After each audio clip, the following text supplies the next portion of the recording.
पुरानी पेंशन की बहाली के मुद्दे पर आंदोलित सरकारी कर्मचारियों ने अपने राष्ट्रव्यापी आंदोलन के दम पर जहां प्रधानमंत्री नरेंद्र मोदी की टेंशन को बढ़ा रखा है, तो दूसरी तरफ पुरानी पेंशन की बहाली कर चुके राज्यों ने भी अब प्रधानमंत्री नरेंद्र मोदी और पीएफआरडीए को झुकने के लिए मजबूर कर दिया है। आपको बता दें कि जिन राज्यों ने पुरानी पेंशन की बहाली कर दी है, उनके सरकारी कर्मचारियों का पैसा जो एनपीएस के तहत लगभग 20 वर्षों से काटा गया था, वो पैसा पीएफआरडीए के पास जमा है, जो लगभग 50,000 करोड़ बताया जा रहा है। अब इस 50,000 करोड़ को हासिल करने के लिए पुरानी पेंशन की बहाली कर चुके राज्यों के मुख्यमंत्रियों ने लगातार प्रधानमंत्री नरेंद्र मोदी, वित्त मंत्री निर्मला सीतारमण और पीएफआरडीए के चीफ से गुजारिश की थी कि हमारे सरकारी कर्मचारियों का जो पैसा है वो आप हमें वापस कर दीजिए, तो इसके नाते से हम अपनी जो पुरानी पेंशन की बहाली की है उसमें हम इस्तेमाल कर लेंगे और हमें आर्थिक संकट का सामना नहीं करना पड़ेगा। इसके जवाब में पीएफआरडीए ने साफ तौर पर इस बात का ऐलान कर दिया था कि पीएफआरडीए एक्ट 2013 में ऐसा कोई प्रावधान नहीं है कि आप अगर एनपीएस को निरस्त करते हैं तो आपको जो पैसा है हमारे पास जमा उसको वापस देना होगा, और आप पुरानी पेंशन की बहाली करते हैं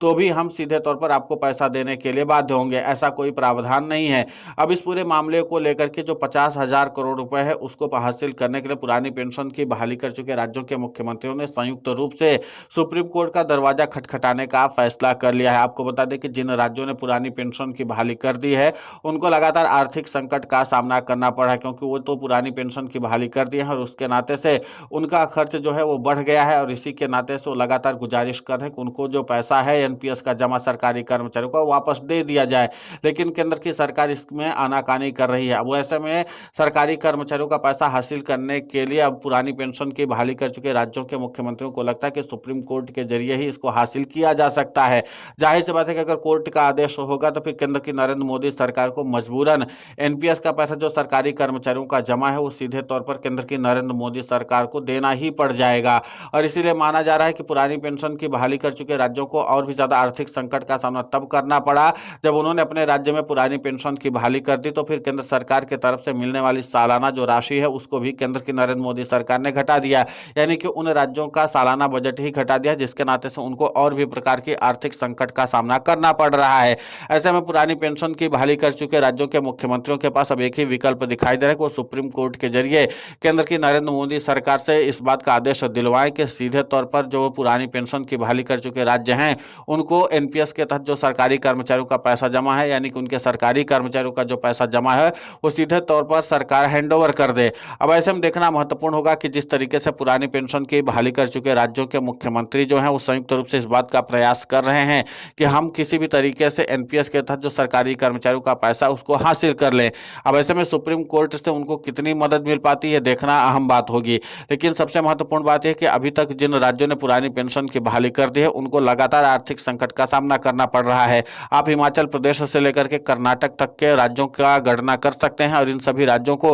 लगातार आर्थिक संकट का सामना करना पड़ रहा है। इन राज्यों के मुख्यमंत्रियों ने भी कई बार मीडिया के सामने इस बात का इजहार किया कि हमने जब से पुरानी पेंशन की बहाली कर दी है केंद्र की नरेंद्र मोदी सरकार हमारे साथ सौतेला व्यवहार कर रही है। जबकि कई ऐसे राज्य हैं जो पुरानी पेंशन की बहाली नहीं किए हैं, लेकिन उनके बजट को लगातार केंद्र की नरेंद्र मोदी सरकार बढ़ा रही है, क्योंकि वो केंद्र की नरेंद्र मोदी सरकार के साथ सरकारी कर्मचारियों के साथ सौतेला व्यवहार कर रहे हैं। इसलिए पुरानी पेंशन की बहाली का मुद्दा गर्माता हुआ नजर आ रहा है। आपको बता दें कि एक तरफ जहां सरकारी कर्मचारी जो हैं वो जो बीजेपी शासित या एनडीए शासित सरकारें हैं उनके खिलाफ मोर्चा बुलंद किए हुए हैं, क्योंकि उनको लगता है कि अगर पुरानी पेंशन की बहाली करवानी है तो हमें सत्ता परिवर्तन करना होगा। इसलिए राष्ट्रीय राजधानी दिल्ली में 9 और 25 नवंबर को सरकारी कर्मचारियों का राष्ट्रव्यापी आंदोलन होने जा रहा है। लेकिन उसके पहले सरकारी कर्मचारी अब केंद्र की नरेंद्र मोदी सरकार के ऊपर दबाव बनाने के लिए लगातार राज्यों से लेकर के केंद्र स्तर तक में अपने प्रयास करते हुए नजर आ रहे हैं। अब ऐसे में देखना महत्वपूर्ण होगा कि पुरानी पेंशन की बहाली कर चुके राज्यों के मुख्यमंत्रियों को सफलता मिलती है या नहीं मिलती है।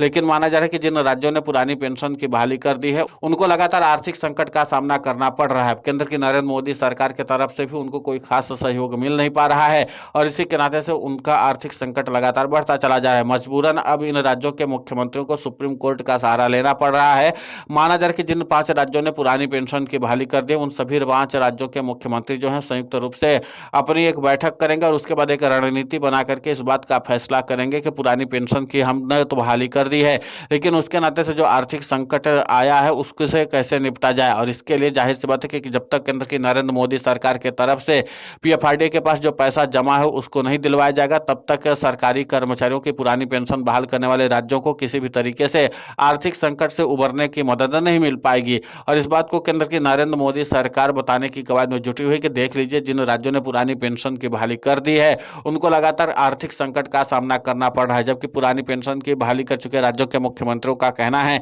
कि अगर हमारा वो पैसा वापस दे दिया जाता है तो हमारे पास आर्थिक संकट की स्थिति ही नहीं बनेगी। हम पूरी मजबूती के साथ सरकारी कर्मचारियों को पुरानी पेंशन का लाभ दे पाएंगे। अब जाहिर सी बात है कि पीएफआरडीए के साथ प्रधानमंत्री नरेंद्र मोदी को सुप्रीम कोर्ट से तगड़ा झटका लगने वाला है, क्योंकि पुरानी पेंशन की बहाली कर चुके राज्यों के मुख्यमंत्रियों ने इस बात का फैसला किया कि केंद्र की नरेंद्र मोदी सरकार को सीधे तौर पर चुनौती कोर्ट के जरिए ही देनी पड़ेगी, क्योंकि अभी तक मान मनोबल के जरिए केंद्र की मोदी सरकार ने पुरानी पेंशन की बहाली कर चुके राज्यों के मुख्यमंत्रियों की मांगों पर कभी भी गंभीरता से विचार नहीं किया। हालांकि इस पर जब सवाल पूछा गया था केंद्रीय मंत्री वित्त मंत्री निर्मला सीतारमण से, तो उन्होंने कहा था कि पीएफआरडी एक्ट में इस प्रकार का कोई संशोधन नहीं हुआ था और न ही कोई इस बात का जिक्र किया गया था कि अगर आप एनपीएस को रद्द करके पुरानी पेंशन को लागू करते हैं तो पीएफआरडी आपको एनपीएस के तहत जमा किया गया आपके सरकारी कर्मचारियों का पैसा वापस कर देगी। तो कुल मिलाकर के वित्त मंत्री ने भी साफ कर दिया था, वित्त राज्य मंत्री पंकज चौधरी ने भी साफ कर दिया था और इसके बाद पीएफआरडी ने भी साफ कर दिया था। तो ऐसे में सरकारी कर्मचारियों के पास अब सीमित विकल्प है और उसी के साथ